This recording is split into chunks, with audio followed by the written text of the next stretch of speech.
Tapi sebelumnya saya ingin memulai dengan isu yang ramai sekali Mas seminggu terakhir. Apa itu? Dan saya ingin dapat klarifikasi langsung dari Anda Mas. Ya. Perihal tayangan azan yang menampilkan sosok Anda di stasiun televisi milik Haritanu yang kita tahu adalah seorang ketua partai yang mendukung pencalonan Anda sebagai presiden. Ya. KPI, Bawaslu memang sudah bilang tidak ada pelanggaran. Ya.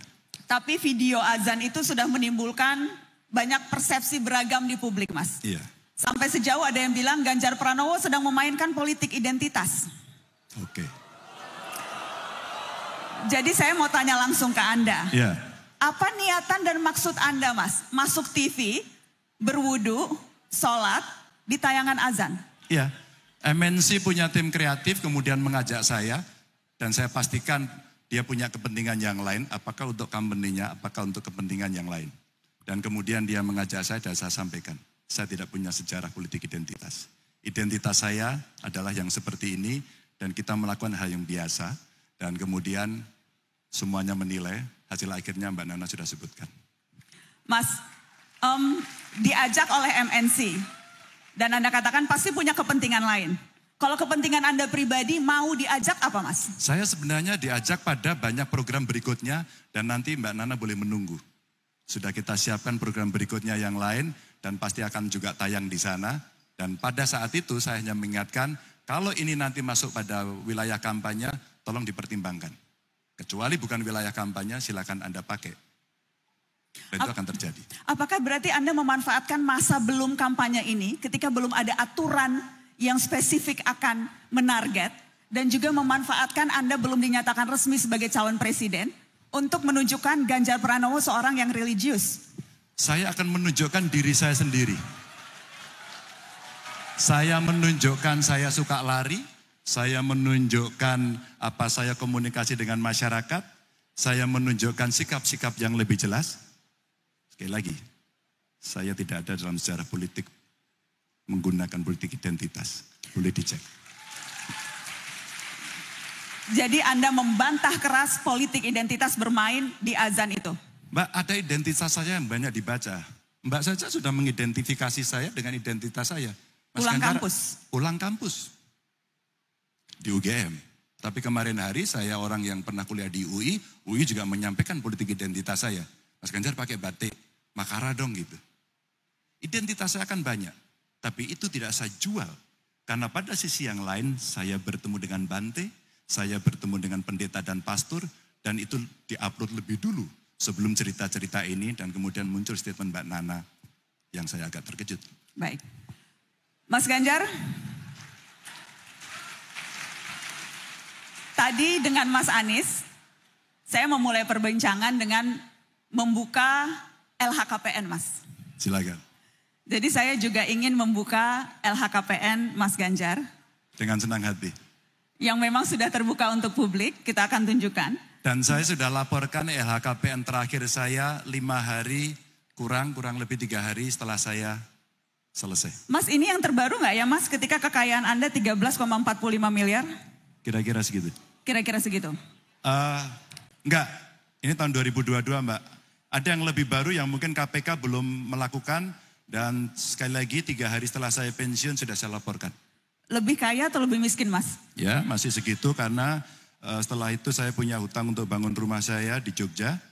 Dan saya jual rumah saya yang ada di Cibubur sehingga kemarin harus anjlok dulu tapi naik sedikit ketika kemudian saya menuntaskan seluruh pekerjaan saya. Masih sekitar angka-angka itu. Mas Ganjar, saya tanyakan ini salah satunya karena diskusi soal betapa mahalnya kalau ingin jadi pejabat atau kalau masuk dalam kontestasi politik di negeri ini. Biaya politiknya mahal sekali. Yeah. Apa rencana Anda untuk bisa membiayai, ada ilustrasi Mas Ganjar, untuk TPS saja, TPS kurang lebih itu nanti akan ada 810.000. Yeah. Jadi kalau satu TPS, satu saksi dikasih 1 juta begitu ya, itu sudah 800 miliaran lebih sendiri, baru soal TPS. Belum yang lain-lain, mahal sekali. Bagaimana strategi Anda untuk bisa membayar biaya yang besar itu Mas? Ada yang lupa Mbak Nana sampaikan seolah-olah saya sedang berjalan sendiri. Tidak. Ada partai yang mengusung dan besok itu Mbak, untuk pertama kalinya Pilpres dengan pilihan legislatif bersama. Maka sekarang soal pembiayaan dari partai menyiapkan sehingga nanti saksinya kan tidak sendiri-sendiri. Saksinya bersama. Maka secara sistematis kami melakukan pelatihan saksi. Siapa mereka? Ada partai-partai pengusung, kader-kader partai, termasuk para relawan. Sehingga sebenarnya pembiayaan gotong royong sudah disiapkan oleh mereka. Saya ternyata tidak diberikan tugas untuk itu. Maka saya berjalan saja sesuai dengan apa yang menjadi penugasan saya sebagai seorang capres. Itu kalau baru satu unit. Ya. Ada lagi unit-unit yang lain tentunya. Betul. Dan ada sebenarnya ketentuan di dalam undang-undang Pilpres ya, atau pilihan legislatif itu donasi bisa dilakukan kok secara terbuka. Yang penting satu, bisa transparan, bisa akuntabel, dan kelak kemudian pasti akan dimintai pertanggungjawabannya ketika kemudian mereka harus melakukan selama perjalanan kampanye sampai kemudian di akhir. Itu. Saya kira model pembiayaannya sangat beragam. Seorang anak muda Indonesia yang tinggal di Amerika, tiba-tiba telepon saya tidak terlalu kenal. Kemudian dia datang dan dia menyampaikan beberapa pengalamannya, dia mengikuti kontestasi 2 pilpres yang ada di sana. Dan ternyata dia menjadi salah satu tim suksesnya di sana. Okay. Lalu dia sampaikan kepada saya, Mas saya mau bantu, saya nggak kenal tapi saya mau bantu Mas Ganjar. Apa yang kamu bantu? Saya punya aplikasi. Aplikasi ini bisa kita pakai untuk berkomunikasi dengan publik, menyampaikan gagasan, ide dan sebagainya, termasuk bagaimana fundraising dilakukan. Ada 2, donasi yang bisa diberikan oleh mereka, dan yang kedua kita bisa menjual merchandise di sana. Saya kira ide-ide kreatif inilah yang kelak kemudian perlu kita akomodasi yang datang dari anak muda itu. Mas Ganjar, soal pendanaan partai politik, ya. Anda pernah mengusulkan agar partai politik mendapat bantuan dana 1 triliun setiap tahun dari APBN. Apakah Anda masih pada gagasan yang sama, Mas? Ini Anda sampaikan tahun 2021 waktu Betul. itu. Masih gagasannya masih sama? Masih, sebenarnya tidak itu Mbak. Lebih jauh lagi ketika saya masih di DPR RI. Menarik sih sebenarnya, ada hu-nya tadi. Gitu ya. Ada teman-teman saya yang menjadi dosen ilmu politik di sini. There are no democracy without political party. Tidak ada demokrasi tanpa partai politik. Tidak ada calon presiden yang tidak diusulkan oleh partai politik. Tapi kalau gubernur kepala daerah bisa. Oleh perorangan. Apa yang mau saya ceritakan? Pernah saya menjadi tim lobby. Pernah saya menjadi ketua pansus. Pernah saya menjadi anggota pansus ketika menyusun undang-undang parpol dan pemilu, termasuk pilpres. Saya ada di dalamnya. Saat itu berbincanglah semua orang, sampai dalam sumber pembiayaan partai politik adalah badan usaha milik partai. Tapi apa yang diputuskan? Tidak ada yang setuju Mbak. Lalu partai hari ini suaranya hanya dihargai sedikit sekali. Sehingga akumulasinya bergantung dari representasi seluruh jumlah yang ada. Apa yang terjadi Mbak? Duitnya sedikit. Kemudian berangkatlah 2 tim, satu pergi ke Amerika, satu pergi ke Jerman. Lalu membandingkan 2. Amerika saya kira lebih pada personal yang masuk. Tapi sistem kepartaian yang ada di Eropa berbeda, Jerman berbeda. Maka kenapa banyak sekali yayasan atau stiftung yang ada di sana? Konrad, Friedrich Naumann Stiftung. Contoh-contoh itu yang kemudian mendorong, saya tanya sama anggota parlemen sana, duit Anda gede banget. Iya, kami gede banget. Kami melakukan kaderisasi partai, itu sumber rekrutmen kader. Kami menyiapkan pemimpin, kami menyampaikan gagasan dan ideologi ke seluruh dunia, dan kami membiayai dari itu. Mbak, kalau tidak ekstrim multi partai, tapi simple multi partai yang kita lakukan, maka apa yang terjadi? Partai tidak terlalu banyak. Kalau partai tidak terlalu banyak, 1 triliun untuk sebuah perjalanan demokrasi tidak terlalu banyak. Tapi ada catatannya Mbak, karena ini duit negara, maka pengelolaannya harus transparan dan akuntabel, dan BPK turun untuk memeriksa itu. Maka fair menurut saya. Dan di tengah banyaknya program yang Anda usung Mas, seberapa ini akan jadi prioritas? Karena misalnya Mas, kalau sekarang kan aturannya itu Rp1.000 per suara sah teman-teman. Jadi yang paling besar dapat APBN itu sekarang partai Anda Mas Ganjar. Dapat PDI Perjuangan karena suaranya terbanyak. Dapat uang APBN-nya juga terbanyak, 27 miliar. Kecil. Itu kecil ya Mas? Banget. Dibandingkan dengan? Mbak, Anda mau melakukan kaderisasi seperti apa Mbak? Maka kalau partai kemudian sebagai sumber kader, dia harus mengedukasi, ya kadernya, ya publik. Lalu Anda ingin mendapatkan seorang pemimpin yang tumbuh dari sana. Anda berharap 27 miliar untuk melakukan itu, Mbak? Tidak bisa. Akhirnya blended. Saya umpama bagaimana cara saya mengembangkan diri saya sendiri. Bagaimana kemudian saya pernah berhubungan dengan banyak sekali lembaga-lembaga donor yang ada di sana dan kami diskusi. Itu yang kemudian kita lakukan. Oke. Dan seberapa itu akan jadi skala prioritas Anda, Mas Ganjar? Atau ini tidak terlalu penting dibandingkan tadi agenda prioritas Anda? Sorry Mbak, dua hal berbeda dari pertanyaan ini. Jangan confuse dulu Mbak. Itu anggaran untuk partai Mbak, tidak untuk pilpres. Maka kalau kemudian kita akan agendakan itu, tentu itu ranah partai. Ranah saya adalah ngurus negara, ranah saya adalah dalam konteks pilpres, maka bukan dengan anggaran itu kita gunakan. Tapi yang saya ceritakan pertama.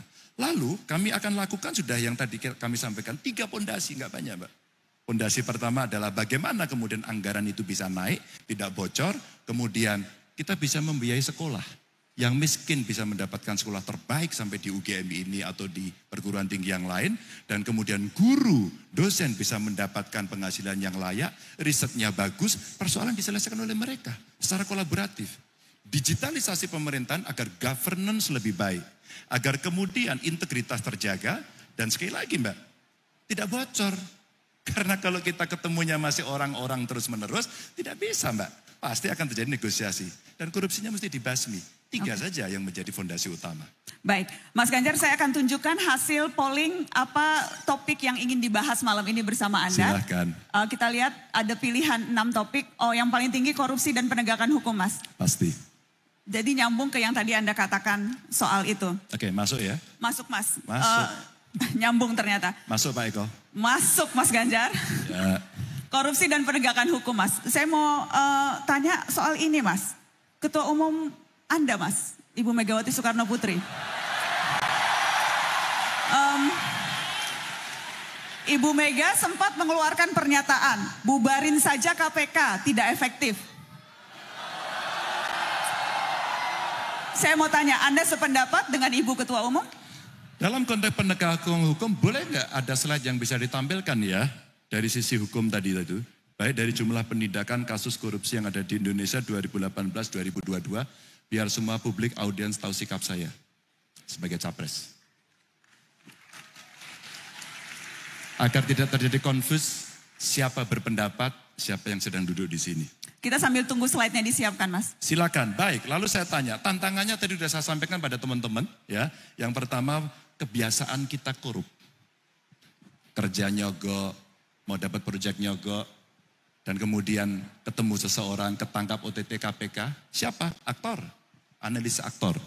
Atau barangkali kebijakan yang korup. Karena regulasi menguntungkan sebagian dan kemudian itu dijadikan seolah-olah ini untuk kepentingan bersama, tapi yang bermain itu beberapa orang saja. Atau sistem aturan yang korup dari si kelembagaannya. Jangan-jangan memang aturannya kurang bagus. Atau terakhir, ya prakteknya yang tiap hari tertolerir itu sudah biasa kok, nggak apa-apa. Namanya juga orang kuasa, power tends to corrupt. Nggak bisa. Ini tantangannya, maka saya tuliskan Mbak di dalam solusi ini. Penguatan kejaksaan KPK dan kepolisian yang disebut sebagai APH. Clear? Masih Jadi tidak lagi? sependapat bahwa KPK harus dibubarkan, malah justru harus dikuatkan. Sepakat dikuatkan. Sepakat dikuatkan. Artinya Mas, saya mau follow up dengan pertanyaan yang lebih konkret. Silakan. Artinya apakah ketika nanti Anda menjabat presiden, KPK akan diperkembalikan lagi independensinya? Tidak seperti sekarang? Dikuatkan. Revisi Mas, revisi apakah kemudian akan dikembalikan? Karena revisi undang-undang KPK dinilai banyak pihak, itulah problem utama kenapa KPK kita sekarang melempem. Harus saya jawab ketiga kalinya, 1 dikuatkan, 2 revisi regulasi. Revisi regulasi Mbak, itu membutuhkan 1 treatment sendiri. Political interplay. Mbak, kenapa kemudian dalam konteks politik ketika seseorang berkuasa, di sana ada yang mengontrol, namanya parlemen. Orang boleh sinis soal parlemen, tapi ilmu paling dasar check and balances system dalam trias politika itu ada. Bukan tidak. Para ilmuwan pendahulu filosof sudah melakukan itu. Maka yudikatifnya yang akan melakukan, tapi yang memproduksi regulasi adalah parlemen. Maka kenapa dalam sebuah kekuasaan yang kemudian sedang berjalan, kepemimpinan yang sedang berjalan, seringkali terjadi lobby. Seringkali terjadi seperti praktek Pak Jokowi. Yang kalah pun diajak. Partai yang lain pun diajak. Kenapa? Agar terjadi penguatan sistem. Meskipun kuatnya itu bisa tertuduh nanti, itu oligarki. Tapi itulah effort yang bisa dilakukan. Kalau kemudian semua dalam satu barisan sepakat, maka apa yang akan dilakukan itu bukan hal yang sulit.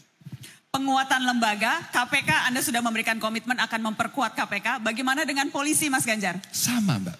Polisi saya kira... Polisi kurang kuat Mas sekarang. Sangat. Sekarang orang... Terlalu kuat? Bukan. Hari ini orang membicarakan polisi secara terbuka kok Mbak. Betul. Secara terbuka. Saya kira sudah ada tim reformasi kepolisian yang dilakukan.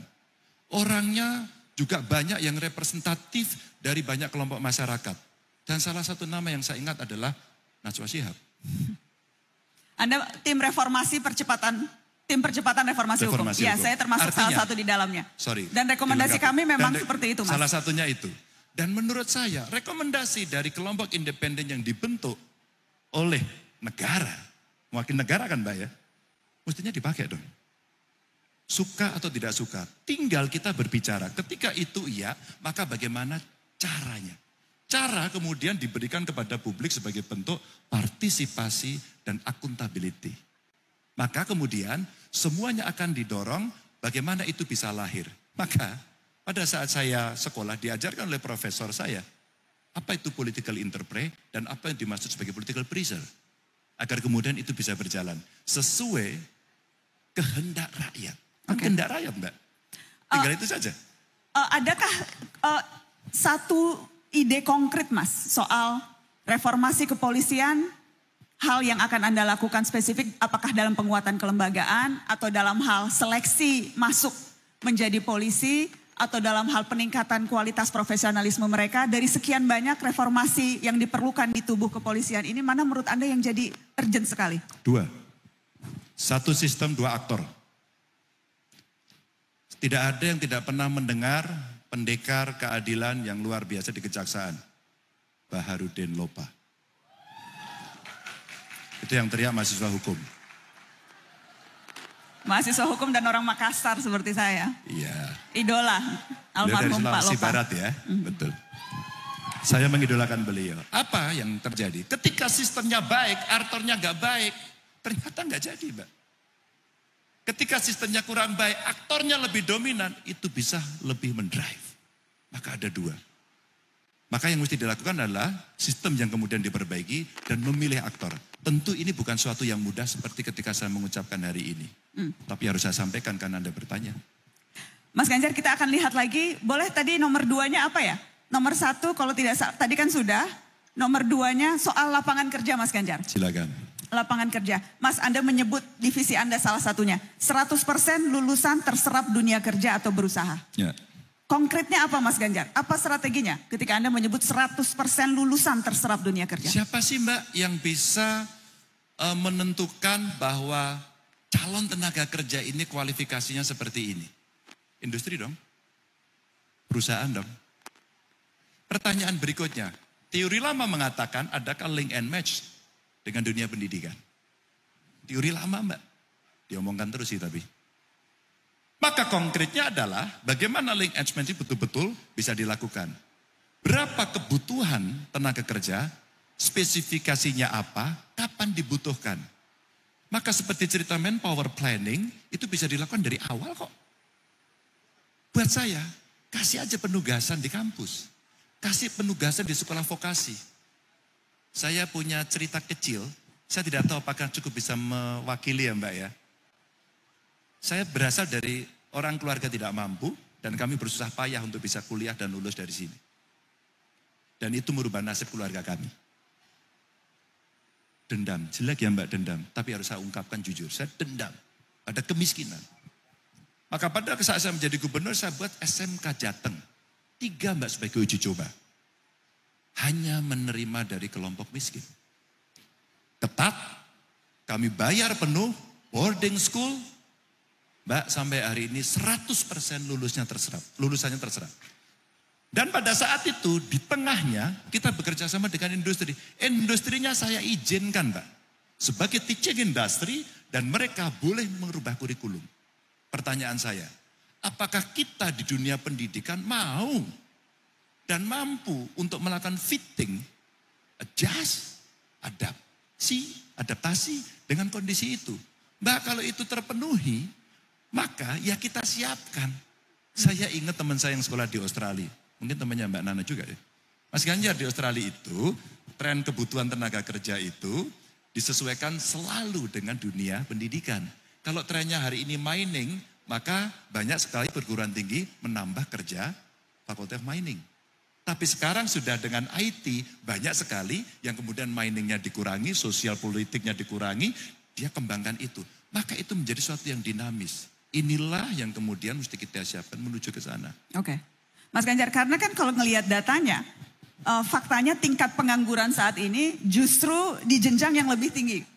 SMK, SMA, apalagi universitas lebih banyak yang nganggur daripada lulusan SD. Masuk kampus cuma menunda pengangguran 4 tahun, adek.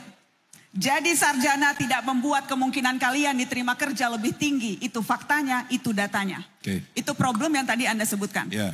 Dan bagaimana kemudian Mas Ganjar ini bisa dibalik. Bagaimana kemudian lewat agenda prioritas yang Anda lakukan, ini bisa berbalik, Mas Ganjar. Satu, investasi. Nggak bisa dipungkiri. Investasi akan membuka lebih banyak lapangan kerja. Tapi jangan salah, Mbak. Anak-anak sekarang, apalagi mereka yang mau untuk tidak terikat, dan dia masuk dalam gig ekonomi, saya nggak mau kok Mas diikat, Mas. Dan saya kira sebagian ada di sini. Siapa ingin jadi PNS, angkat tangan, teman-teman? Hanya sedikit, Mbak. Siapa yang ingin bekerja sebagai buruh di perusahaan? Tidak ada yang mengaku. Siapa mau jadi pengusaha? Mbak, Anda lihat ini. Entrepreneurship yang mesti dibangun hari ini. Ruang itu yang hari ini mesti dibuka. Fasilitasi negara yang mesti diberikan. Kreatif hub mesti dimasukkan. Kenapa infrastruktur digital dan digitalisasi proses yang ada itu mesti disiapkan? Karena saya tahu persis generasi muda hari ini sangat lekat dengan peralatan ini. Dia punya talent yang dia miliki dan kemudian dia bisa melakukan matching proses dan kemudian pada saat itu dia putuskan. Dan saya tiba-tiba kaget. Ada games developer, tiba-tiba menjadi desainer, atau tiba-tiba pasar Tanah Abang itu tidak laku, pedagangnya marah-marah karena semuanya jualan di TikTok. Mbak, ini dilakukan mereka dan mereka sebagian angkat tangan. Tapi kami negara, pemerintah mesti bersikap. Mari kita buka investasi, tapi mari kita berikan ruang untuk membangun entrepreneur kepada mereka. Mas Ganjar, saya ingin klarifikasi satu hal. Dari statement yang sempat Anda katakan kemarin dan itu bikin rame, Mas. Ketika Anda bicara soal tenaga kerja Cina. Anda bilang ya sudah kita usir besok pagi. Tapi kamu bisa gantikan enggak. Ini kemudian banyak orang rame mungkin juga tidak paham konteksnya. Karena saya ingin kasih kesempatan Anda untuk menjelaskan. Ketika Anda bilang memang bisa menggantikan TKA Cina. Itu Anda meragukan kualitas SDM? Atau apa maksud Anda, Mas Ganjar? Ini pertanyaan yang bagus. Yang irah-irahnya, irah-irah tahu pasti Mbak ya. Kalau sekolah hukum biasanya tahu irah-irah. Yang pendahulunya sudah Mbak katakan tadi. Berapa sarjana yang bekerja pada bidangnya, berapa yang pengangguran, dan Mbak Nana sampaikan kepada mereka kok tadi. Anda yang sudah belajar ini belum tentu dapat pekerjaan. Statementnya tadi. Suatu ketika saya di demo gede-gedean. Karena ada investasi di banyak negara, tidak hanya Tiongkok. Ada dari Amerika, ada dari Korea Selatan, ada dari Jepang, ada dari Eropa, ada dari Tiongkok. Ramailah demo itu di depan. Saya lihat dari atas ada kawan-kawan buruh, ada aktivis macam-macam. Teriakannya itu, usir itu, usir itu. Ada nggak beritanya itu? Ada. Lalu suatu ketika saya undang saja dialog, bro apa? Kami Pak yang harus bekerja. Good. Anda yang harus bekerja. Masuk. Anda saya dites. Nggak lolos Mbak. Apakah Anda meragukan hari ini dengan persentase yang tidak terserap? Ya saya ragukan dong, Mbak. Saya ragukan dong. Terbukti kok angka penganggurannya seperti itu. Masa kita masih percaya? Nggak ragu, kita harus ragu dong. Kalau kita nggak ragu melihat itu tidak terserap tenaga kerja, pemerintah kamu ngapain? Kamu tidur. Apa artinya, Mbak? Kenapa terjadi skilling, upskilling? Vokasi mesti masuk. Bagaimana agar bisa cepat? Agar kita bisa menjadi tuan rumah di negeri sendiri. Agar kita bisa bekerja sendiri. Agar kita tidak hanya menyalahkan orang lain. Dan kemudian seolah-olah kita anti investasi dan kita bicara, usir mereka, usir kelompok itu, masuk pada isu sara, isu etnis dan dikembangkan semuanya. Nggak mau, Mbak. Investasi masuk ke Indonesia harus ada jaminan. Maka saya sampaikan, loh jangankan yang itu, kalau mereka sudah tidak Anda kehendaki, kita usir besok pagi. Tapi kita bisa apa enggak? Jangankan membuat. Anda nginstall alat itu bisa apa enggak? Mbak, ini sebuah dialog proses panjang yang seringkali muncul dan tidak ada orang yang berani menjelaskan dengan tegas. Apa sebenarnya yang terjadi? Maka kenapa kemudian saya bicara, vokasi mesti disiapkan, infrastruktur pendidikan disiapkan, anggaran ditambah, guru pengajar diberikan penghasilan yang baik. Mbak, ya 10 besar lulusan terbaik itu jadi dosen. Oke. Ya dong, masa jadi MC? Siapa Mas MC? Saya jurnalis bukan MC. Bukan ya, jurnalis lah kalau gitu. Dan jurnalis profesi yang membanggakan loh Mas. Oh iya, maksud saya kalau Mbak lulusan 10 terbaik, kalau kemudian lulusan terbaik kan sebuah harapan bahwa dia kembali ke kampus dan kemudian mengajarkan ilmunya. Itu aja sebenarnya. Mas Ganjar, kita akan lihat pertanyaan berikutnya yang diminta oleh teman-teman untuk disampaikan. Silakan. Ini kebebasan berpendapat Mas Ganjar. Silakan. Jadi tadi pertanyaan ini juga saya tanyakan ke Mas Anies Mas. Ya. Saya waktu itu, kok kemarin, baru tadi Mas, 2 jam yang lalu bertanyanya dengan meminta bakal calon presiden yang lain untuk memberikan skala penilaian. Oke. Bagaimana menilai atmosfer kebebasan berpendapat di negeri ini. Ya. Mas Anies kasih nilainya tadi 5 atau 6. Dan memberikan contoh kalau kita masih menyebut Wakanda dan Kohona sebagai pengganti Indonesia dalam berpendapat, maka masih ada problem. Itu tadi kata Mas Anies. Ya. Saya ingin tanya pendapat Anda, berapa nilainya Mas kalau Anda kasih? Kita bicara kebebasan berpendapat. 7,5. Lebih baik, 7,5. Mbak, saya tiap hari dibully kok Mbak. Saya menuntut mereka tidak. Karena paradigma berpikir saya, mereka yang meneriaki saya, mereka membuli saya waktu itu sebagai gubernur, mereka sedang memberikan koreksi dan energi buat saya. Tidak saya penjarakan kok. Mereka yang menyebut dan takut itu karena pasti memang ada tekanan. Dan itu 2,5%. Mari kita lihat. Yang keras kayak apapun, yang ngomongnya sekasar apapun sampai hari ini dipenjara Mbak. Nah, diterima.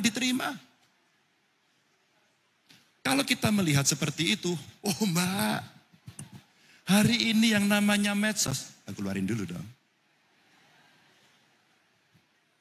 Ini ngomong sebebas-bebasnya.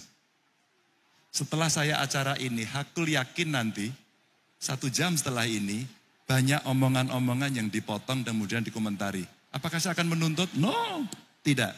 Karena kemarin terjadi setelah saya bicara di UI.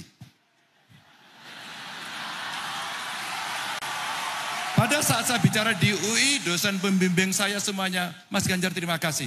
Anda menjelaskan dengan jelas, ada yang kami setuju, sebagian kami tidak setuju. Oke, saya hormat, saya terima kasih. Inilah kampus, inilah mimbar, inilah kebebasan.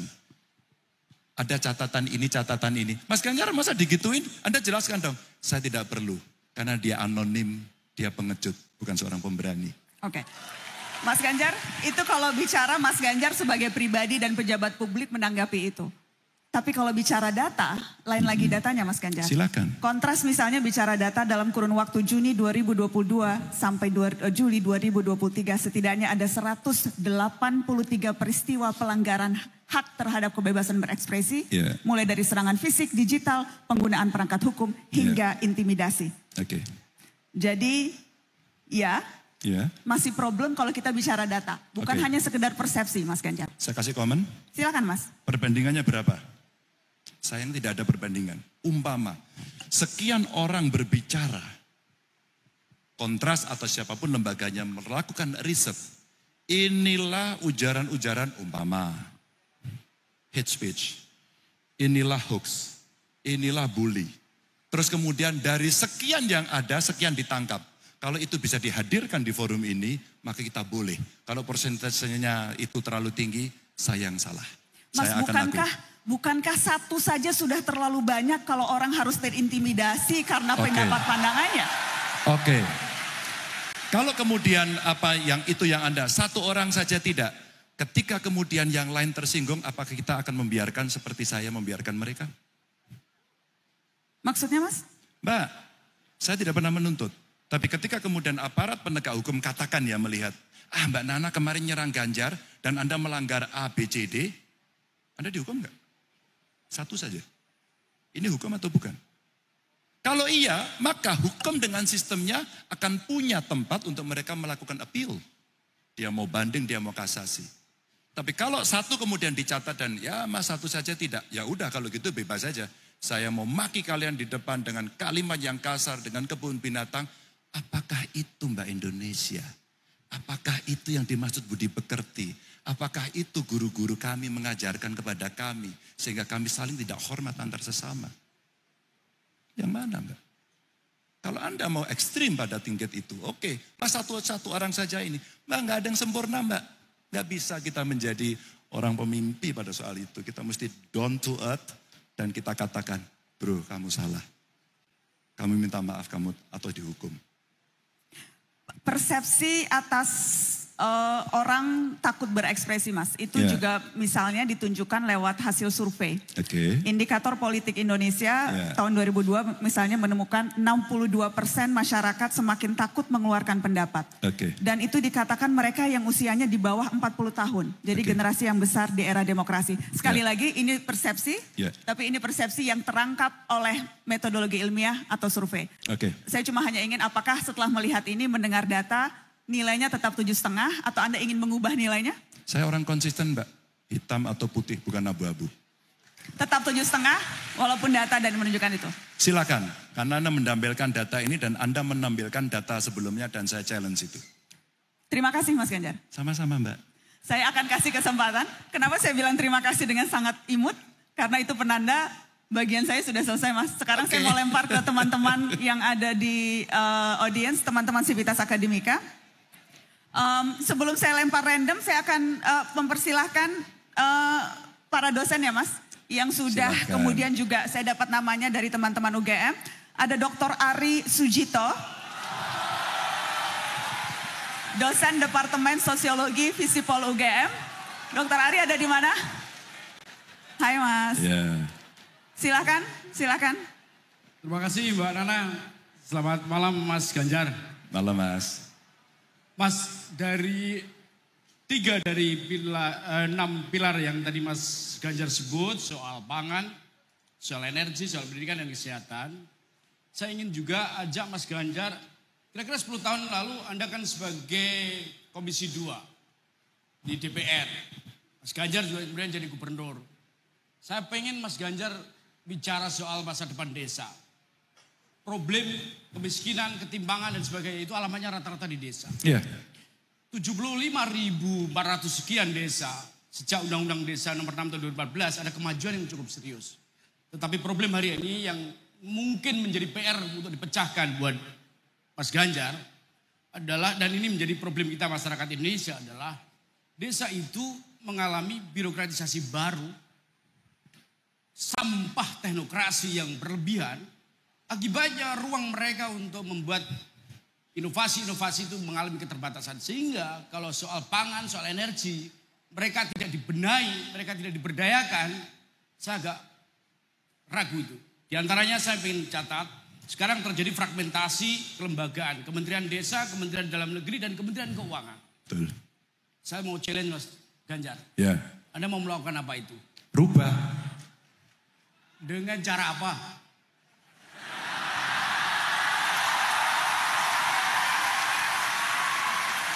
Gini Mas. Nanti dulu, nanti. Mas Dito sudah selesai belum? Sebentar, makanya Silakan dilanjut dulu. Mas Ganjar. Ini demonstran dulu ini Mbak. Ya, sama kita sering demo di Bundaran tongkrongannya Surnya. kelihatan Mas. Udah enggak, makanya kita challenge sama-sama demonstran. Mas Ganjar. Apa? Saya kira soal dana desa yang besar, Jokowi pernah bilang nih, sebenarnya perputaran dana yang mestinya kita manfaatkan itu cukup. Sekali lagi, kalau misalnya Anda presiden, ini kan capres ya, tantangan terbesar untuk menghubungkan 3 kelembagaan, 3 kementerian, itu bukan pekerjaan mudah. Tapi saya tantang, apa yang Anda lakukan untuk mengkonsolidasi agar desa ini tidak terjebak pada birokratisasi berlebihan, sehingga otaknya desa itu, elit-elit desa ini tidak sekedar soal jabatan terus. Tapi bicara soal terobosan-terobosan yang dibuat berdasarkan undang-undang desa itu. Satu, kalau boleh teruskan satu lagi, Mas Ganjar. Apa? Ini saya serius Mas Ganjar ya. Loh saya tuh 2 rios Mas, aku gak berdiri kalau gitu. Boleh berdiri gak Pak? Silakan Mas. Boleh. Silakan. Panggung Enggak, untuk kita Anda. hadapi sesama Panggung laki-laki. untuk Ganjar Pranowo, silakan. Gimana Mas Dito? Mas Ganjar. Orang menilai Mas Ganjar ini adalah juga sebagian mau melanjutkan gagasan Jokowi soal desa. Apa yang akan dilanjutkan dari Mas Ganjar dari Jokowi, catatan tentang desa, dan apa yang perlu dikoreksi soal desa? Itu aja. Makasih. Oh kirain gini-gini tadi masih terus. Oh, kita kan ya Pak Warek ya takut saya. Mbak jawabnya boleh berdiri gak Mbak? Boleh Mas. Soalnya tadi gini-gini. Boleh Mas. Silakan. Mas Hari. Mas Hari ini sebenarnya bertanya yang dia sudah tahu waktu bahas undang-undang desa saya diskusi sama dia. Ada kita bocorin aja. Lu gak enak masa sesama friend kita mau bicara. Tapi pertanyaan substantif. Mas Hari, ketika membahas undang-undang desa, yang ada adalah... Enggak Mas, maaf, bukan. Kesalahan teknis Mas. Iya, enggak. Kadang-kadang... Sampai mana aku tadi ya? Pada saat membahas undang-undang itu, semua berbicara keaslian, asal-usul. Dan saya tidak pernah lupa pada soal itu. Mas Ganjar asal-usul desa. Kalaulah kemudian kesempatan itu nanti muncul, Mas mari kita revisi undang-undangnya. Kita sudah belajar betul. Maaf sekali lagi pada kawan-kawan desa, maaf. Kalau soal masa jabatan, mari kita bicara. Tapi soal substansi, mari kita diskusi. Yang perlu diberikan oleh negara ini kepada desa adalah trust. Kasih itu pada kades. Trust. Ketika trust, maka pemerintah jangan terlalu ngatur banyak-banyak. Apalagi kalau itu soal anggaran dana desa. Habis saya pembina kades sampai hari ini. Mas Ari, kalau kita trust, asal-usul desa yang asli itu kita berikan kepada mereka cukup dengan rambu-rambu. Kami tidak merendahkan, maaf. Kami komunikasi dengan mereka dan diskusi terus-menerus. Saya sampaikan Mas Ari pada mereka. Kalau kita trust, dana desanya kita kasih rambu-rambu. Agar mereka punya bandwidth yang cukup untuk menyusun program. Mereka punya pendamping desa. Punya mereka. Maka diskusilah karena itu ruang yang paling demokratis. Bahasa saya, jangan ikut kakaknya. Siapa kakaknya desa? Adalah kabupaten, adalah provinsi. Maka birokratisasi desa hari ini merontokkan asal-usul dan keaslian desa itu. Rontok. Akhirnya berpikir semua birokratis. Tapi kalau inovasi desa itu tumpul, salah besar.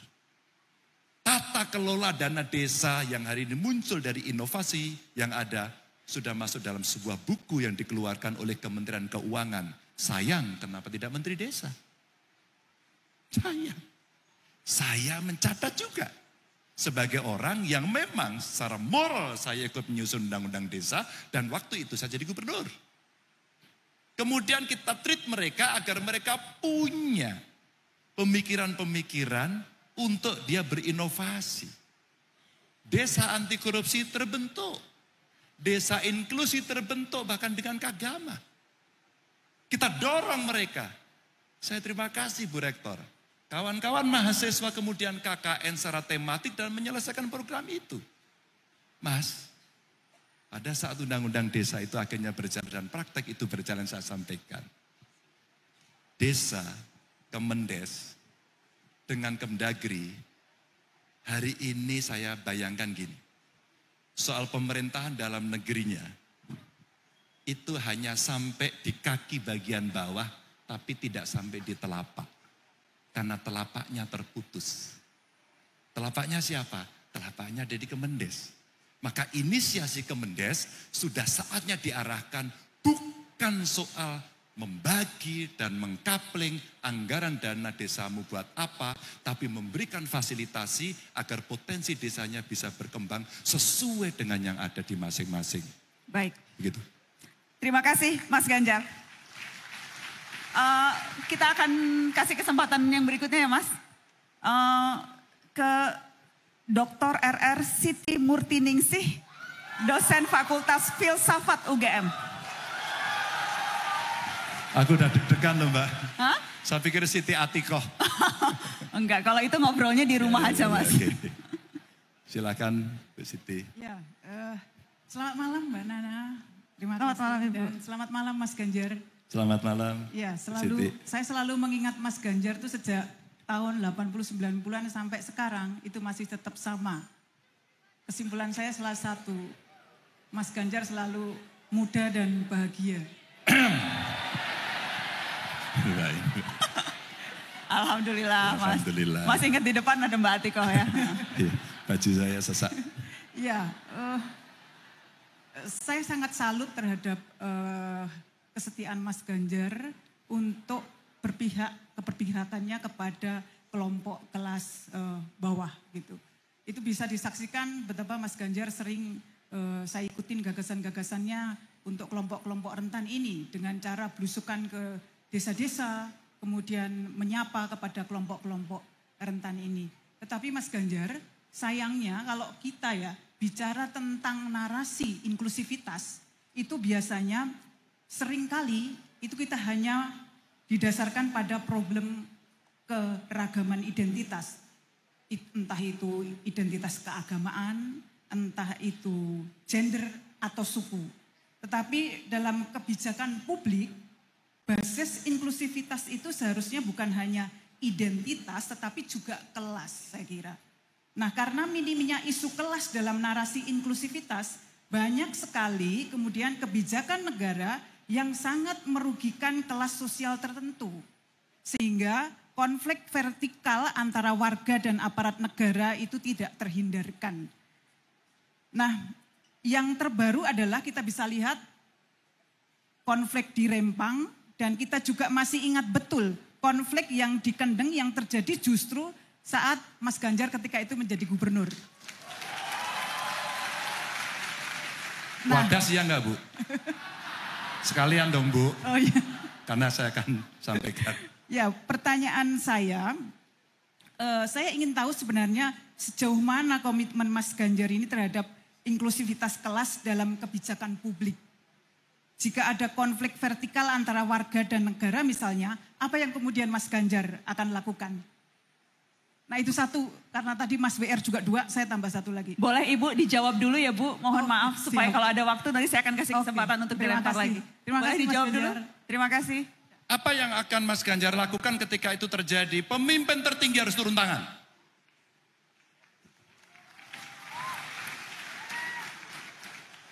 Rempang sekarang menjadi diskusi Bu Siti. Mas Ganjar masih ingat Kendeng, saya selesaikan Kendeng Bu. Pada saat saya masuk, saya tidak akan menyalahkan, saya penanggung jawabnya. Ganjar Pranowo penanggung jawabnya. Ketika Ganjar terpilih 2013, proyek itu sudah ada. Cuman tradisi kita tidak terlalu banyak orang mau saya yang salah dan bertanggung jawab. Maka ketika kemudian tidak selesai dan menjadi isu nasional, yang harus dilakukan oleh seorang pemimpin, kamu sendiri yang harus turun tangan menyelesaikan, bukan orang lain. Oke Bu. Dan akhirnya yang dikatakan oleh Mas Ari tadi adalah bagaimana kita mendorong kekuatan yang ada di sekitarnya, dan itu dalam konteks pemerintahan adalah desa, maka dialah yang kita ajak. Itulah inklusivitas dalam pembangunan versinya Ganjar Pranowo dalam praktek. Bu, saya belajar dari banyak orang. Di kampus ini saya diajarkan kerakyatan, di kampus ini. Di kampus ini saya diajari melawan, Bu. Bunderan itu kalau bisa bercerita, dia akan bercerita apa yang dilakukan oleh anak-anak UGM pada saat itu, bagaimana dia berpihak, bagaimana dia melawan. Dan itu pendidikan yang tidak pernah saya dapatkan di kelas saya. Tapi di kampus ini saya dapatkan. 2. Bagaimana kemudian kita melakukan? Karena kita seringkali pemerintah ini sombong, mengatakan dirinya adalah Superman atau Superwoman, seolah-olah keputusan yang top down itu adalah yang sudah benar. Bu, itu salah. Pelajaran yang saya dapatkan oleh seorang Dr. Ari Sujito waktu saya jadi gubernur pertama adalah bagaimana partisipasi diberikan ruang kepada mereka dari kelompok-kelompok marginal itu. Bu, pelajaran yang saya dapatkan dari Mas Ari CS, apa pada saat itu? Tahun berikutnya saya menyusun APBD pertama saya izin menceritakan evidence base ya, biar saya tidak ngomong di langit. Karena ini pernah saya lakukan. Alhamdulillah kemudian kurang lebih 9 tahun Bu, setiap kali musrenbang kami bukan mengundang orang datang ke kantor provinsi, tapi gubernur mendatangi ke 6 ex-karisidenan, mengundang mereka untuk hadir. Metode, cara. Kalau Mas Ari, bagaimana caranya? Begini Bro Ari, cara kita menyelesaikan. Lalu siapa representasi yang masuk? Camat? Enggak Bu. Bupati kepala dinas nanti giliranmu terakhir. Siapa 3 yang pertama Bu? Kelompok perempuan, penyandang disabilitas, dan kelompok anak-anak. 3 Bu. Suatu ketika saya harus menyelesaikan beberapa persoalan. Ada energi, ada pabrik semen, ada bendungan, ada jalan tol. Ibu boleh korek saya satu-satu. Dan saya kalau berkenan, kalau boleh Mbak Nana diperpanjang 2 jam lagi, saya jelaskan satu-satu. Serius. Kenapa saya sampaikan Mbak? Pada saat saya datang, Bu, persoalannya kadang-kadang tidak terlalu rumit. Saya harus menghormati satu rumah ketika Brexit terjadi. Brebes exit, macet lebaran. Kamu udah lahir belum? Udah, alhamdulillah. Tahu cerita Brexit? Tahu ya? Enggak, iya, pasti masih kecil. Apa yang terjadi? Satu rumah tidak mau minggir, Bu. Pak Ganjar ini gimana? Sudah, biarkan saja. Disewa dulu sampai kemudian lebarannya selesai. Jadi arus lalu lintasnya begini Bu, di tengahnya ada rumah satu, kemudian orang melingkar. Setelah selesai kita lobby, kita datangi, kita sampaikan penjelasan berkali-kali. Dan saya bukan orang yang mampu sendirian Bu. Saya undang tokoh masyarakat Bu. Saya undang tokoh agama untuk membantu menyelesaikan. Bukan untuk mengajak dalam politik identitas. Tapi menyelesaikan persoalan itu. Menyelesaikan persoalan itu. Apa yang terjadi Bu? Alhamdulillah beres. Tapi Bu masih menyisakan satu lagi. Setelah selesai ternyata tanah yang dipakai itu dibelah jalan. Karena tanahnya agak luas, yang dibeli yang kena jalan, sisanya nggak dibeli Bu. Pak Ganjar tolong sampaikan pada pemerintah, ini tinggal sepetil, tinggal secuil, tolongin dibeli sekalian. Dan saya lakukan itu satu persatu. Mungkin ini tidak memuaskan, tapi ketika persoalan itu tidak selesai dan membuat persoalan besar, pemerintah tertinggi harus turun tangan, minimal di wilayah itu. Jangan pernah cuci tangan. harus turun tangan untuk membereskan. Tapi, nggak ada sepeda lo ini. Tapi, ketika kemudian seperti Rempang dan sebagainya yang hari ini sudah terjadi, maka dalam konteks ini harus segera ada yang turun tangan. Cuma ke depan bagaimana? Libatkanlah mereka. Karena eksistensi mereka dalam kelompok kelas Bu Siti sampaikan tadi, faktanya ada. Sehingga dalam perdebatan itu kemarin Mbak Nana yang nanya kepada saya, Mas Ganjar, kalau posisi seperti ini gimana? Enggak apa-apa, itu di-enklav aja. Masyarakatnya biar di situ di-enklav. Atau kemudian kita ajak, oke, ini mau dibangun, kamu terlibat. Kamu bagian dari pemilik. Kamu harus mendapatkan prioritas pertama di tempat itu. Kalau kamu unskilled, mohon maaf, kamu harus diwajibkan. Atau perusahaannya diwajibkan untuk membereskan dia. Agar kemudian pekerjaan yang ada di situ membuat orang yang ada itu naik kelas. Baik. Terima kasih. Terima kasih Mas Ganjar. Saya akan langsung kasih kesempatan ke perwakilan Majelis Wali Amanat yang dari mahasiswa. Ada Lintang Laksito Kinanti. Ada di mana? Ya, ini perwakilan mahasiswa yang juga sekarang menjadi perwakilan di Majelis Wali Amanat. Silakan Lintang. Ya, selamat malam Pak Ganjar. Malam Lintang ya. Perkenalkan saya Lintang dari Fakultas Filsafat. Ya. Kamu muridnya Bu Siti bukan? Oh iya, benar. Bu Siti termasuk dosen yang baik atau yang killer? Loh kok malah saya yang ditanya Pak Ganjar? Lah kan saya pengen tahu. Oh iya, jelas biar kamu Pak. berani menilai. Wow, jelas. Bu Siti itu sangat baik sekali Pak Ganjar. Alhamdulillah. Ya Bu. Ya, mungkin saya izin bertanya. Karena kapabilitas saya sebagai mahasiswa tentu saya juga pengen isu yang di sekitar saya saja. Oke. Sejauh pembacaan saya kurang menemukan Bapak berbicara mengenai isu pendidikan, terutama pendidikan tinggi. Jadi ini saya berbicara tidak hanya pada bakal baca pres, tetapi seorang ayah yang yang mengkuliahkan anaknya di universitas. Nah, berbicara tentang pendidikan tinggi, PTNBH jadi salah satu persoalan yang dituntut untuk hidup mandiri dan bertambah, tetapi anggaran pendidikan tinggi itu hanya 0,6% dari APBN atau 8,2 triliun rupiah dan belum dibagi ke PTN dan PTS lainnya. Anggaran APBN itu 3.000 triliun, dari angka itu bayangkan bahwa hanya 8,2 triliun untuk pendidikan tinggi. Ini sebenarnya kalau ada Bu Rektor saya juga pengen nanya, bukankah begitu Bu Rektor? Tapi mohon maaf lagi ada wakilnya Pak Ari. Nah, ada wakilnya. Ya, jadi di mana akan rentan justru memberatkan rakyat untuk memperoleh pendidikan tinggi. Seperti biaya kuliah yang tinggi, UKT, uang pangkal, atau komersialisasi pendidikan lainnya. Apakah Bapak akan melanjutkan kebijakan pendidikan yang sudah ada atau merubah regulasi yang lebih berkeadilan? Karena jika kita lihat, makin ke sini orientasi pendidikan itu malah mendorong pendidikan untuk komersil. Nah, sebenarnya ini saya juga ingin mengutip salah satu panutan saya kira Pak Ganjar juga mengenal.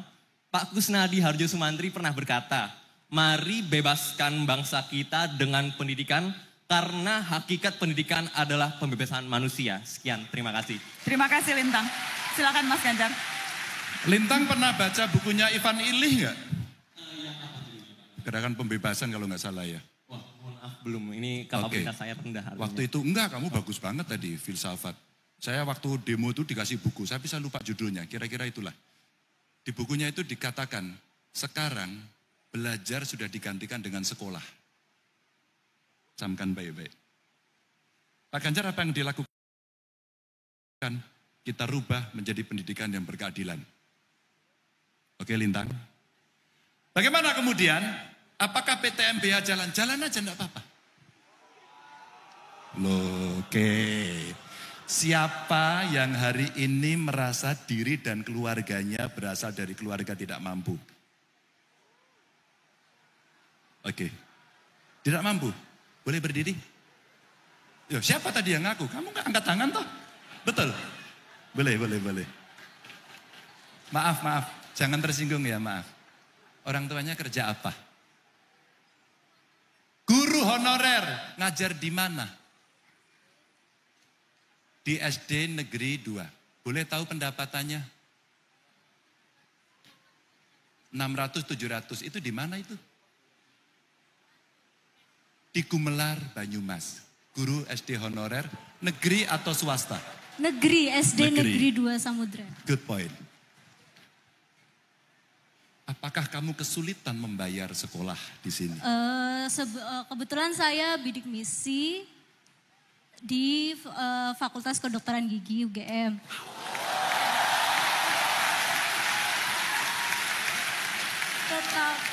Oke ya.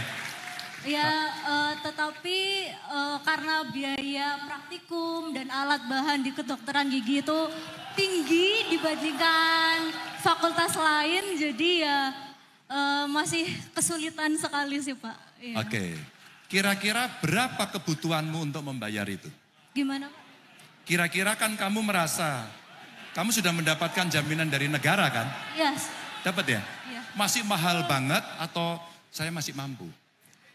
Masih mampu diusahakan. Makasih. Tahu ya. Makasih. Contoh.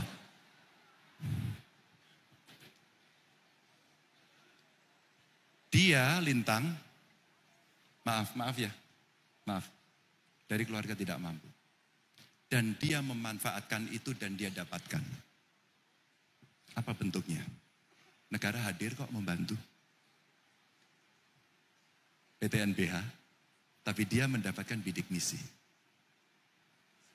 Yang dibutuhkan kemudian dalam konteks hari ini, saya kira kalau dia kesulitan, rasanya, namanya siapa tadi lupa aku. Namamu siapa? Siska, Stella, Sela, iya Sela. Sela kemudian mengalami kesulitan selama berproses. Maka saya berharap betul dalam konteks hari ini, Lintang hari ini dulu ya, hari ini dulu. Maka ini mesti kita selesaikan bagaimana berkomunikasi dengan pengelola perguruan tinggi. Karena kami umpama, mendapatkan kami itu kagama umpama, mendapatkan itu, maka kreativitas kita bantu. Yuk kita kasih bantuan kepada mereka. Kita bergerak. Tapi bagaimana nanti, maka akses itulah yang kemudian lebih mudah. Maka bagaimana nanti Lintang, kamu mestinya menyebut persentase, kira-kira begitu. Bahwa anggaran itu 20% untuk pendidikan. Problem yang mesti kita bongkar adalah 20% anggaran untuk pendidikan itu untuk apa? Kalau kemudian itu bisa kita pecah, kita bongkar, kita kupas, jangan-jangan anggaran itu lebih banyak bisa diberikan kepada perguruan tinggi negeri. Tapi Pak Ganjar nggak pernah membahas ini dari tadi. Hari ini kamu bertanya, maka konseptualnya saya kasih, maka kata Mas Ari, bagaimana caranya? Uangnya dari mana? Dulu ada video itu ya. Pasti kamu nonton itu. Ya, dari mana? Kalau kita berpikir linear, maka yang terjadi adalah given hari ini ada duit 20% dibagi-bagi habis, maka kami tidak bisa. Baik. Kenapa kita tidak melakukan optimalisasi untuk meremanage apa yang ada sekarang, memperbaiki, governance-nya dilakukan, plus ada lagi LPDP yang kurang lebih angkanya sekarang 200 triliun. Baik. Mas Ganjar, satu pertanyaan lagi, tadi kan yang sudah ditentukan, saya mau random. Yang pilih saya atau Mas Ganjar? Betul. Baik. Mbak. Yes Mas. Yang milih, sebentar. Yang milih Mbak Nana, tapi saya boleh gak minta? Karena satu toh. Boleh Mas. Yang perempuan. Yang perempuan. Saya sebetulnya pengen di atas-atas, tapi yang dekat. Ini Iya udah dong, maju. yang atas asik, yang atas. ya. Terserah. Ini, kenapa? Oh di luar UGM Mas. Jadi saya kasih. Oke. Boleh karena di luar Boleh, UGM ya, karena memang ini kita buka untuk umum Mas. Jadi sekitar akademik yang lain. Silakan Adek. Assalamualaikum warahmatullahi wabarakatuh. Waalaikumsalam warahmatullahi. Perkenalkan, nama saya Syarifah Asya. Kebetulan saya berasal dari tanah kelahiran Baharudin Lopa yang disebutkan sama Bapak Ganjar tadi. Bentar, kamu dari mana? Sulawesi Dari Barat? Pambusuang, Sulawesi Barat. Mamuju? Pambusuang, Pak. Kalau Mamuju itu provinsinya. Oke. Saya di Kabupaten. Di Kabupaten. Pulau Wali Mandar. Pulau Mandar? Pulau Wali Mandar, ya. Adek mahasiswa di Jogja? Mahasiswa Sekolah Tinggi Pariwisata API Yogyakarta. Oke. Silakan Adek. Baik, sebelumnya saya mohon maaf jika pertanyaan ini mungkin akan menyinggung atau bagaimana. Pertanyaan saya, bagaimana tanggapan Bapak soal isu presiden boneka? Dan bagaimana tanggapan Bapak mengenai citra PDIP di mata masyarakat saat ini yang kita tahu tanda kutip selalu jadi bahan ejekan di sosial media. Yeah. Bukankah itu sebuah sinyal penolakan? Terima kasih. Assalamualaikum warahmatullahi wabarakatuh. Waalaikumsalam. Bagus. Terima kasih.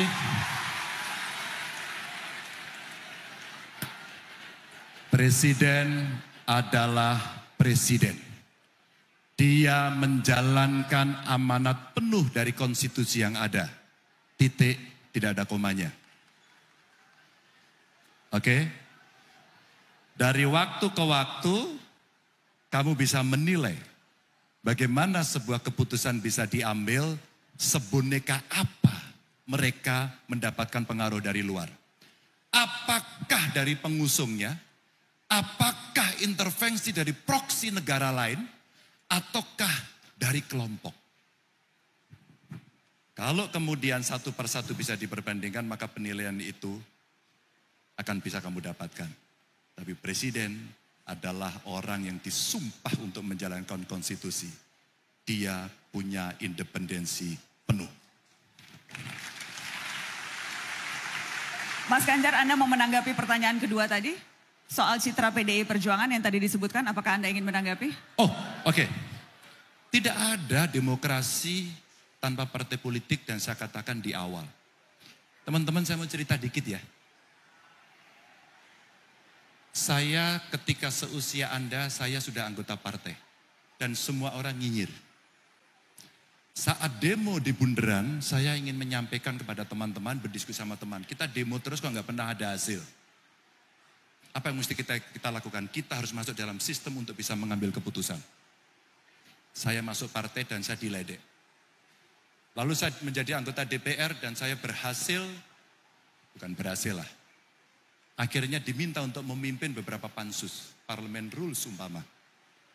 Saya diminta untuk menyusun undang-undang kewarganegaraan. Saya menjadi ketua pansus undang-undang parpol. Saat itu, ketika isu gender muncul, saya putuskan pengurus partai 30% perempuan. Karena saya ada di situ dan dengan tangan saya putuskan.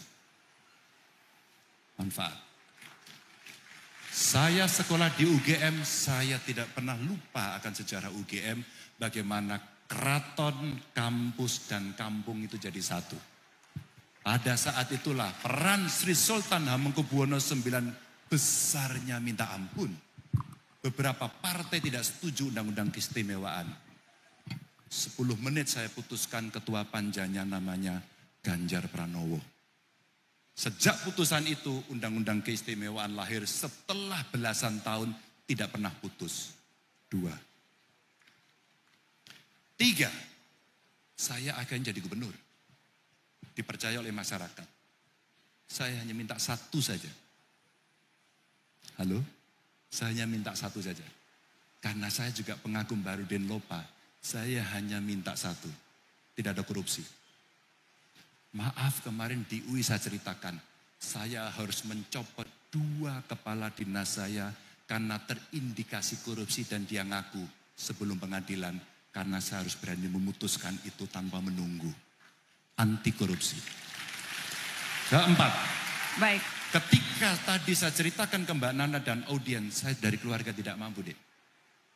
Bagaimana agar anak-anak itu bisa bersekolah. Bagaimana dia bisa mengakses pendidikan. Dia dari keluarga tidak mampu. Saya keluarkan APBD, menanggung biaya mereka penuh 100%. Mereka di Jepang, mereka di Korea, mereka di perusahaan besar. Dan dia jadi tulang punggung keluarganya untuk mengentaskan kemiskinan. Karena keputusan itu. Dan saya anggota PDI Perjuangan. Dan hari ini Anda boleh menilai saya. Apakah saya bisa berpihak pada wong cilik si marhen itu. Terima kasih.